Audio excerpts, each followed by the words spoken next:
Be ready, 10 seconds to go.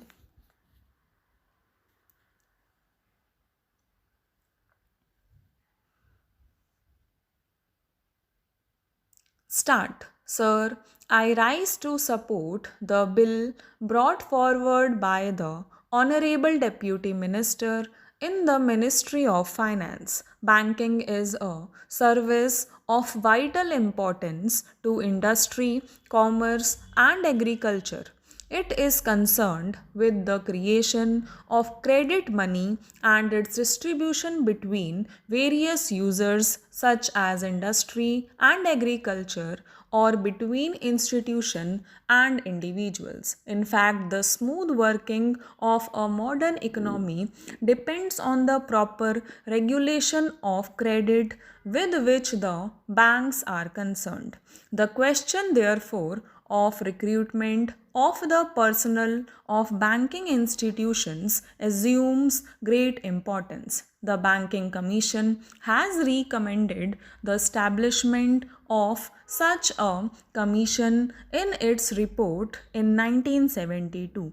In fact, government have been rather late in bringing forward this very important and necessary piece of legislation.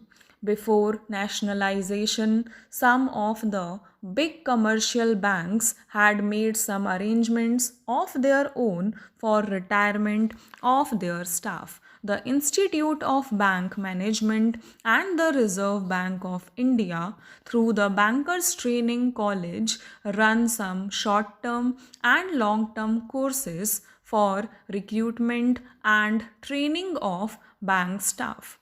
But these arrangements are not adequate even to meet the requirements for recruitment of higher cadres. The largest proportion of bank staff consists of clerks and cashiers.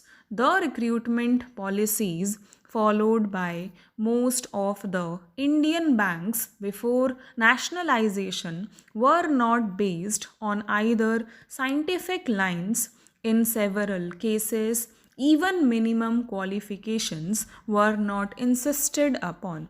The Banking Commission has reported that in many cases, people who had not even passed matriculation examination were recruited as clerks. There was no proper evaluation of the aptitude or capacity, and very often caste and relationship determined the choice of candidates. Lack of training facilities, however, aggravated the problem, and banks found themselves with staff which had neither aptitude nor ability to carry out the jobs assigned to them.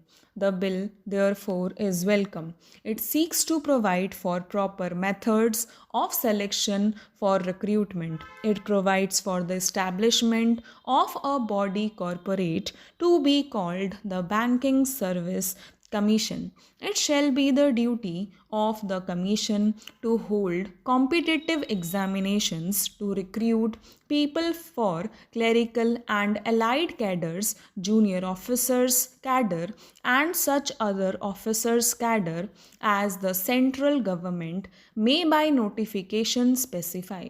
It shall consist of a chairman and persons who, in the view of the government, are men of integrity, ability, and have experience of finance and business administration.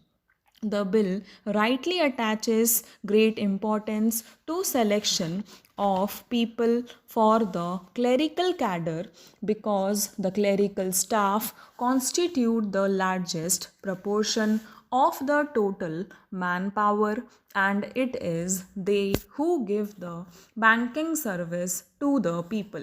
Rapid expansion of banking ensures further that many of them will soon get promotion to the officer's cadre. It has been estimated that every clerk can hope to reach the officer's cadre in 10 or 12 years' time. Every clerk is therefore a potential officer. But to be effective, recruitment should attempt to attract appropriate skills and attitude and search for suitable talent should not be restricted to the first point of entry in the bank at the clerical level. It should be so extended to attract sufficient number of persons who possess executive skill. With the functional enlargement of the banks, they require the service of experts such as agricultural scientists and those who are experts in engineering. Recruitment of such personnel should also be considered by the Banking Commission. A provision in the bill enables the government to increase the proportion of such junior staff from 25% to 33%. In my view, it is a welcome provision. There is a provision that a certain percentage shall be reserved for scheduled castes and scheduled tribes. This percentage has to be determined according to the general principles and also the requirements of the banks. One provision says that the Commission will have certain advisory functions. It is an important provision. We know how in government service very difficult problems of promotion and seniority arise. It is better that they are solved by a third body rather than the superior officers who have sometimes prejudices against people working under them. I hope this provision will be used for that purpose. I will not take any more time of the House by dilating on the details of the bill. I hope the honorable members will accept the basic idea behind the bill. The establishment of a commission on the lines envisaged will impart objectivity and impartiality in the recruitment procedures of the banks by prescribing uniform qualifications and eligibility standards applicable in all public sector banks and thereby help to tap the right type of persons for the banking industry. Finally, there is a last clause which says that the government may extend the provisions of the bill to other banks. Stop.